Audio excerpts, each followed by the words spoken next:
Good evening, and thank you so much for joining us this evening. My name is Khadra. I'm a business anchor and economic analyst at CNBC Arabia, and it's my pleasure to be here with you today moderating this panel. These are our speakers. Before I introduce them, or let me introduce them and then I'll just start talking about the panel. So we have Gilda Perez-Alvarado, Global CEO, JLL Hotels and Hospitality. We have Mr. Fred Schmidt, co-founder, Bentall, GreenOak, and we have Mr. Chad Richard, Head Strategy Development and Integration at the PIF. Thank you so much for joining us. Please have a seat.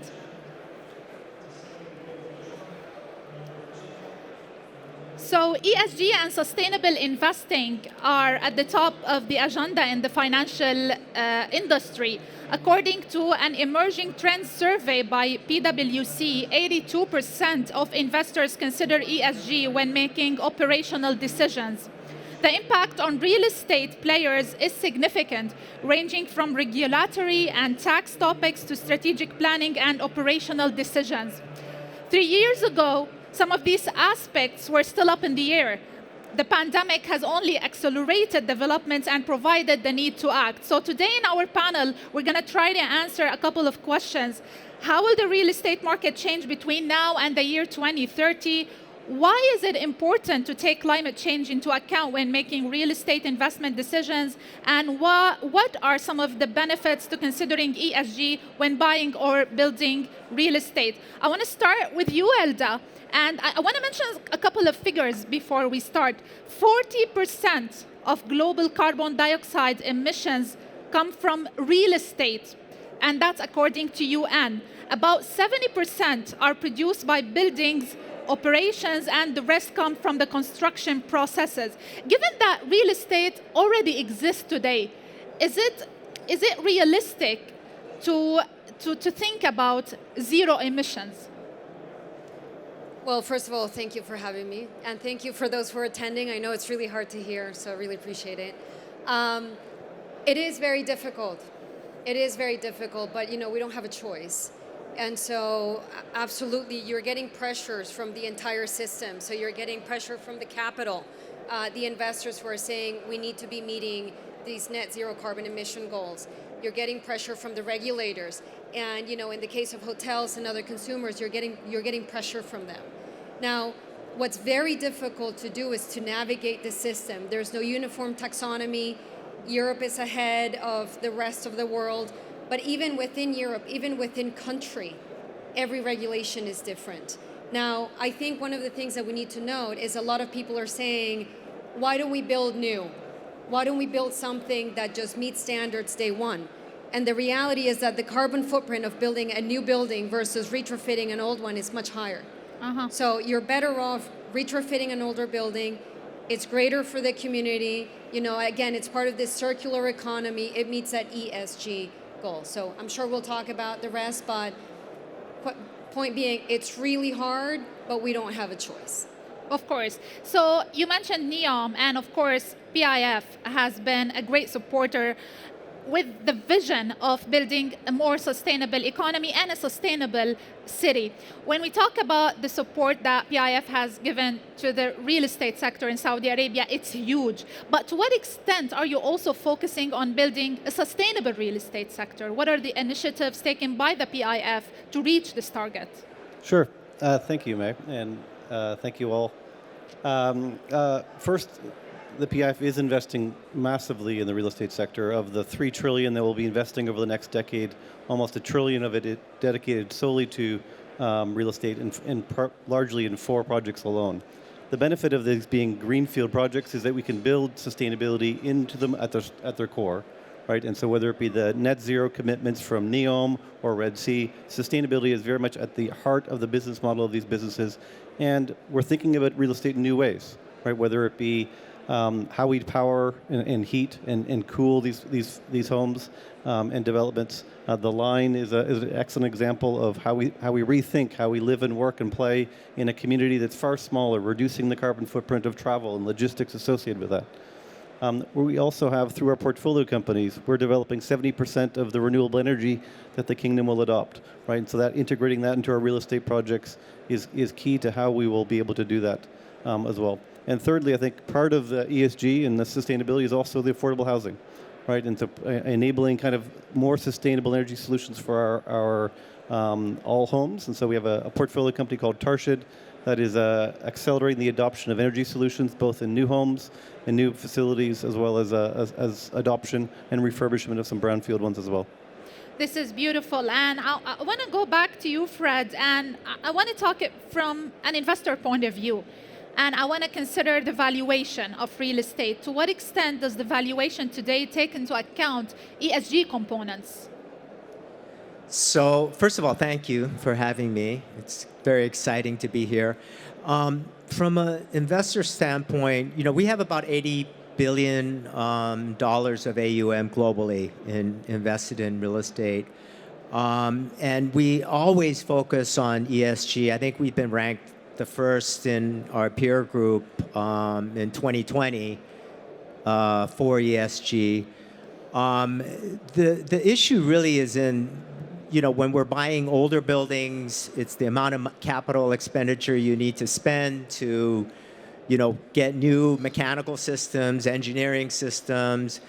All of that becomes a valuation issue, for us and our investors. So it is critical, and it's extremely important. We're very focused, but purchasing older buildings and, to Gilda's point, retrofitting them is not cheap. So those are things that we think through and consider in our investment program. On the development side, I think concrete and steel produce a tremendous amount of CO2 emissions, and concrete is something that we can't live without. But carbon, friendly concrete's 2 times more expensive than Portland concrete. So there's all these issues that we need to get our head around and understand better. And I think it's just going to take time and more technology for us to lead that. That's great. I want to go back to you, Gilda, and I want to discuss what all that means for the management of companies. I mean, as the CEO of JLL Hotels and Hospitality, to what extent do you believe that managers today or management of companies consider the fact that ESG is not only good for the society, but also is a supporter of higher profitability? So the hotel space is a little bit complicated because we obviously have the investor on one side who will own the building and the real estate. You got the operator who's getting paid based off of revenues, sometimes based out of profit, but sometimes interests are not necessarily aligned. So going back to what I was saying at the beginning, I think a lot of the operators are noticing that the consumer is wanting to stay in a sustainable building. And so they've started with maybe some gimmicky things, no single-use plastic, etc. But sustainability goes way beyond that, okay? I would say right now, honestly, there's a little bit of a resistance from some of the more established brands saying, we have this set of brand standards, we require, this change of linen, we require this, a lot of wasteful things, but they're slowly changing. I would say the biggest advantage right now that we have is this newcomer companies that are coming in place, right? And it doesn't need to be in the economy sector, it's in the luxury sector, economy, 3-star, 4-star. So they are starting to think about ESG.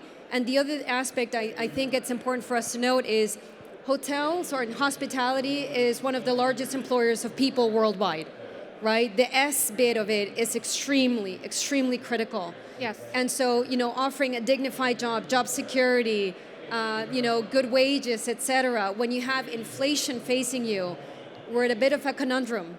The last point I will make, and I know I said that before, is during the pandemic, we learned that we can live with things that are,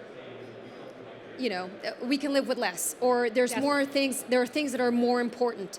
So, this time that we had where hotels were shut down, it gave the operators enough time to rethink the business plan and offer things that consumers value. But hopefully there'll be a little bit of alignment between the investor and the operator, because at the end of the day, the value of the real estate is driven by the operating margins that the hotel companies I think what you're referring to is finding a balance and focusing on all the components of ESG, not only the E, but the S and G components as well. To what extent do you find, Chad, that this is something the PIF is also concentrating on, not only looking at the environmental factors, but taking into consideration the social and governance factor? Thank you for the question, Meg. The PIF fundamentally is about the sustainability of the economy of the kingdom. And so this far goes beyond just the environment. It has a deep commitment to social commitments and social society and providing meaningful jobs and employment to Saudi citizens that's going to foster prosperity for generations to come. And so the social and governance is critical. On the social side, I mean, we have lots of initiatives around efforts to increase women participation in the labor force, measuring our assets in terms of how they're doing that, training the development of individuals to increase their earning potential. On the governance side, as a emerging market, we want to attract capital. We want to grow these assets and monetize them over time. We're objective of our developments in the kingdom are largely to both for financial returns, but also for economic returns. We can realize even more economic terms if we do those alongside foreign investors, domestic investors that bring both capital and capabilities. And to do this, we need to demonstrate good governance, right? Investors expect this, and so we need to be mindful of that. And so we're embedding ESG, all three elements, into our investment process. We're right now rolling out a framework that is embedded as part of our due diligence of our investments, of how we manage those investments, and also how we begin thinking about monetization and exiting those investments as well. Some of our investments that we hold in the kingdom today, on the Tadawul, we will begin kind of recycling capital of those to fund some of our new greenfield investments. And ESG is part of our thesis of how we envision creating value, and it's embedded into our investment process. So I want to stop right here and just mention something. I've been covering local and international markets for the past 8 years. And what I came to realize recently specifically that investors today are more concerned with ESG than ever before. And it's not only looking at how much return is expected, but some investors are worried today, and that's what I'm going to ask you, Fred, about ESG mislabeling, greenwashing. They think that we don't have enough regulations to make sure that we can actually prevent ESG mislabeling. So to what extent do you think that more regulations are needed today? My view is that just from a global standpoint, ESG focusing on, lowering carbon footprint or, the social aspect of the S of the ESG, and then with governance, it's just very fragmented around the world. There's no real consistency. So, for example, Japan has the third largest economy in the world. Actually, from an environmental kind of sustainability standpoint, I think there are a lot of there's infrastructure in place to enable that to be even more enhanced. But Japan is very behind in terms of S and G. And actually, from an investor standpoint, the governance aspect of a lot of public companies and cross-shareholding and a lot of issues that do not provide shareholder value presents an opportunity for investors like ourselves. So I think you got to look at it from different perspectives and different regions and different, parts of the ESG really to holistically have a solution, which I think is very difficult. It's a difficult long-term process. Is it that difficult, Gilda? No, and I just want to add, there's another dimension that is actually quite sad. ESG is becoming politicized, and it should not. Okay, it really should not. It's a long-term strategy. It's about humanity, which is the theme of this conference, but it's now become political to the point that now you've seen the show that is happening in the US against BlackRock, for example. Yes. And, I think we need to take a step back and understand that this is a journey. It's not going to be net zero tomorrow. And whilst there's some jurisdictions out there, for example, London, who's going to be on a path to net zero by the year 2035, that's exciting. But you have other cities that are becoming a little bit more real, or are a little bit more realistic. For example, New York, where they need to cut emissions. The goal is 30% by 2025, right? It's step by step. The danger is making this a political agenda. It's a long-term humanity agenda. And as Fred has said, for those global investors, it's very difficult to assemble a portfolio, keep it consistent, measure the same things, because there isn't a standard form. The last comment I think that we need to understand is that a lot of investors are very short term. In the US, the average hold period of an asset is 3 to 5 years. Well, for you to achieve the returns that you're looking for, your 18% IRR, and engage in that level of investment that is required, it is very difficult to make that work. So there's a lot of currents and forces that unfortunately are working against it.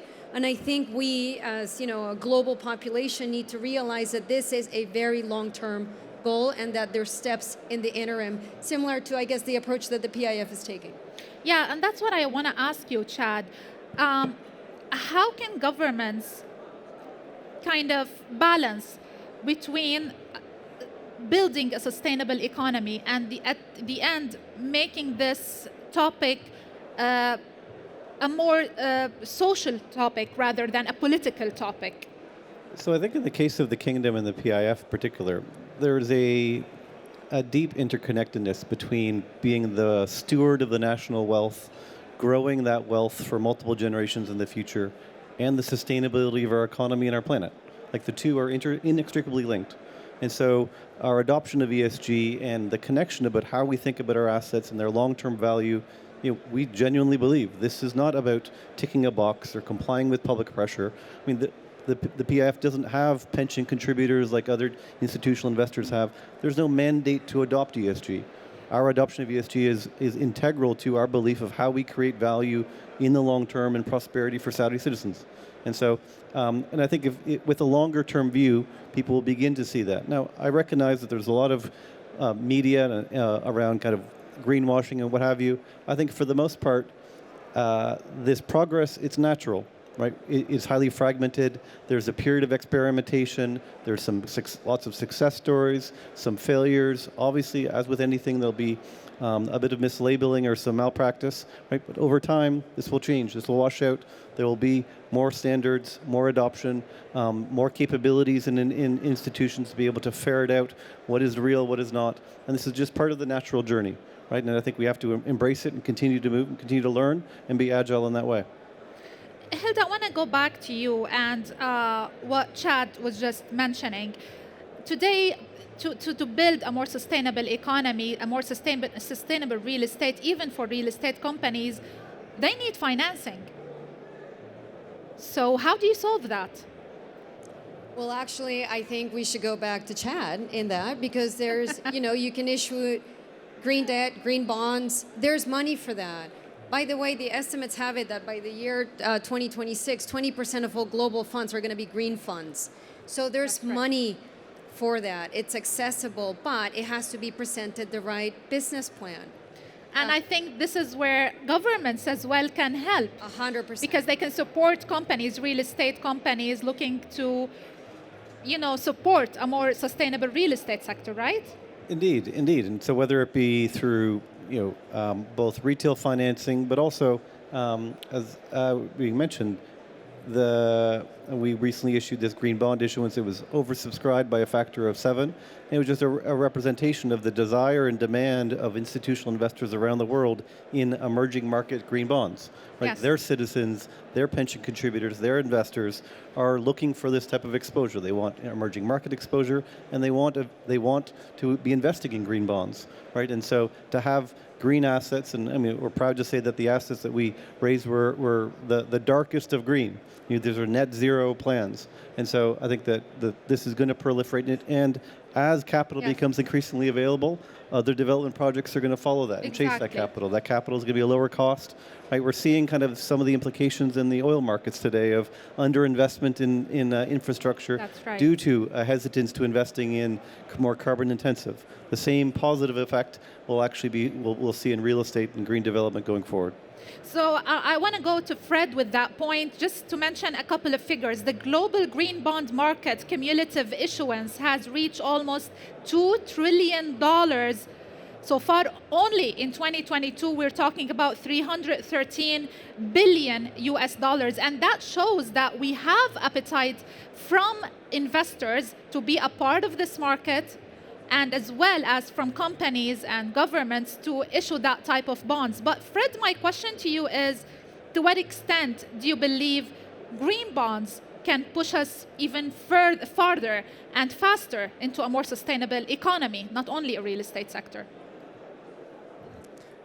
Actually, I don't know.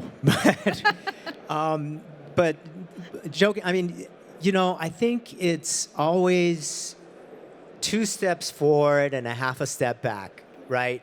We're always trying to do these green bonds, and we're trying to do carbon credits, and we're trying to do all these, you know, creative things. But, you know, and we tend to politicize things. But without the politics and without, you know, lawmakers supporting a lot of these initiatives, it's very difficult for investors alone, where we are trying to get 18% IRRs, to execute on these initiatives that you know are going to help humanity in the long term. So I think it's a long process. It's again like 2 steps forward, half a step back, and we just got to keep pressing forward. And I think that it's the responsibility of investors to have the desire to deliver the returns, and also figure out technology and use technology in order to focus on sustainability more. Okay, Fred, one last question. I believe we only have 10 minutes before the panel is over. Where do you see the global real estate sector in 10 years from today? Well, I don't have a crystal ball. I wish I did, but you know, I think that geopolitics is becoming more and more of a major issue in how investors think about where to invest and what to invest in. Technology is changing so rapidly that it's going to impact the environmental issues that we face, climate change. It's going to impact the way we manage properties in terms of the engineering and the building, you know, systems that we put into place. So I think the world is so complicated now. You know, 10 years from now, it's going to be more complicated. And I think we all need to be prepared for, you know, a lot of, well, we can't control the market, right? The market is something that is going to evolve on its own, and we can't control the market. But as investors, I think we have a responsibility to look at all the variables that could impact our ability to, you know, stay on this path that is critical to humanity and our future, you know, Anyways, 10 years from now. Commenting only on we don't have a crystal ball. Coming out of COVID-19, no one has expected what happened 2022. With the energy crisis, with the inflation, with the Russian war in Ukraine, truly no one have a crystal ball and we have seen that. But just expectations, Gilda. What are your expectations for the global real estate market? I tell you, I am extremely bullish on real estate, and it's not meant to be a recruiting commercial. This is the most exciting time to get into the sector, for many reasons. One, the role of technology. The amount of innovation that we're seeing in buildings, right? Smart buildings, tech, how we use them. All real estate is taking a page out of the hotel sector. And if you think about it, office buildings, residential buildings, they're all highly amenitized right now, right? We can achieve net zero carbon through the use of tech. we're going through a generational transition with millennials, Gen Z being the main occupiers. They think different. It's exciting. And also, I mean, let's not, I know we haven't talked about it because this has been real estate in the physical world, but you also have the metaverse, which is, completely different. A new word.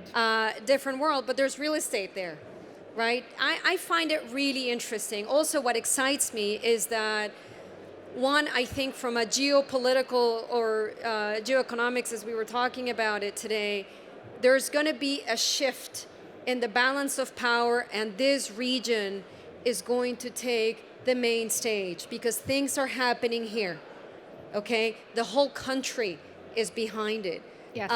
You're seeing people, they have the twinkle in the eye. It's not the cynicism that we're seeing out west, which is really sad, right? And they're not, saying, oh, let's be fatalistic. It reminds me of this book. It's like the most chronic, it's like, I know the topic in Spanish, but it's basically we're assuming that things are going to go bad and we have no power against it. No, things are changing. It's up to us to change it. So I want to make sure, one, let's be hopeful. Let's listen to these new ideas. I thought this morning the Minister of Finance of Bahrain, he was brilliant, right? He was saying, you have an issue, give it to the younger people in the staff. They're going to come up with a great solution. Yes. So you need a place that fosters ideas, where, there's innovation. I mean, look around the room. There's so many great ideas that are happening here. But from a real estate perspective, we shouldn't take it as a given. Just because a hotel or a building is old, it's brown, it could go through its next renaissance, right? We need to rethink about how we use space, which is what real estate is. Of course. Chad, where are we heading in the real estate sector? Well, I would echo everything that Gilda just outlined, but I would just emphasize, I think we need to appreciate the shifting demographics. I mean, most of us may perhaps be from the Generation X. Our lives were largely predicated by a large demographic class above us, baby boomers, that our world was defined by them. Millennials represent a huge boom of new consumers. 46% of all the new home purchases last year in Europe and in North America were by millennials. They represent the future workforce. They have different demands, different preferences, where they want to live, where they want to work, how they want to do those things, how they want to integrate their work life, their social life, their work, and how they play. All of these things integrated. They're changing how we view this world, right? Also, they care more than ever, any generation, about sustainability, right? And so I expect and beginning to see new investment strategies that are thinking about sustainability, whether it be net energy positive investment strategies that give energy back into the grid, carbon credits and their integration into real estate investment strategies. Also, increasing asset managers committing to carbon neutrality, right? We're seeing all of these things, and so I think this is going to pull this forward. I remain very bullish on the sector as a whole through the decade. I think everyone could agree that, not everyone, but I think there's a general consensus that we're entering a period of high inflation, Yes. incredible volatility. Real estate is an asset class that performs well during those types of periods. And so our investment strategy, both our domestic, where we're investing over $1 trillion, reflects that, and also our international allocation also reflects a very bullish outlook in terms of real estate, whether that be commercial, residential, or industrial. Thank you so much for being with us today, and I want to thank our audience as well. So Gilda Perez-Alvarado, Global CEO, JLL Hotels and Hospitality. We have also Chad Richard, Head Strategy Development and Integration at the PIF, and of course Fred Schmidt, co-founder at Bentall, GreenOak. Thank you so much for being with us, and thank you, ladies and gentlemen, for joining us today. Thank you.